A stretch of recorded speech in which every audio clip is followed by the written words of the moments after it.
American diplomats often double up as invigilators. It's an old habit that refuses to die. They turn official visits into inspections, and it doesn't matter whether you are an ally or not. America will judge you. Antony Blinken upheld this great American tradition today. He had a jam-packed schedule, a lot of people to meet, a lot of consequential things to discuss, but he squeezed enough time for one special meeting. Who did he invite? A few activists, lawyers, and religious leaders. What did they discuss? A lot of issues, some of them extremely controversial and sensitive, like the Citizenship Amendment Act, or CAA, forced conversions, and farmers' protests. There was no conclusion at this meeting. It was Antony Blinken at the head of the table taking stock of India's democracy. Did anyone ask him to? No. But that's how America works. They think of themselves as the doctors of democracy. Illness or not, they'll book you for a checkup. So what did the doctor have to say in this case? Antony Blinken called India and America democracies in progress.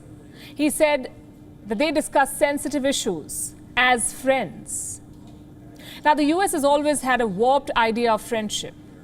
This is the same country that snoops on allies, deserts partners, and legitimizes enemies. And it's largely an American problem. In the month of May this year, India's Foreign Minister S. Jaishankar visited the US. He met top officials. He stuck to the talking points and he returned. Now imagine an alternate scenario. What if India's foreign minister rounded up Black Lives Matter activists, far-right conspirators, gun fanatics in the US? It would have been a total circus, which is why no diplomat does that, except the Americans, of course. Blinken himself admits that America is a democracy in progress. Then why is it judging others? Surely the priority must be correcting your own mistakes. In fact, the aftermath of one such mistake is unfolding in Washington. It's been called the January 6th hearing. Let me remind you what happened on that day. Hundreds of frenzied Americans charged the US Capitol. They tried to reverse the results of the presidential election. Does this sound and look like a healthy democracy to you? Their senators were hiding below desks, scared of their own citizens. And this is the country sitting in judgment of others. For more than 200 years, the US has been pursuing a more perfect union. That's what their founding fathers said, a more perfect union. Centuries have passed, but America remains an imperfect union. The fact is, no democracy is perfect. Every country is striving to get better. Minister Jaishankar said so in as many words today. He said India too was pursuing a more perfect union. But America's not so subtle inspections do not help. They are an affront to sovereignty and to friendship. Blinken did not criticize India's rights record, but his roundtable was a clear message. America is looking closely at Indian democracy and it is looking for flaws.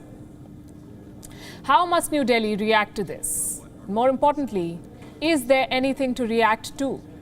Because at the press conference, Blinken turned on the charm offensive. He said the US admires India's commitment to democracy, to pluralism and human rights. So technically, there are no complaints.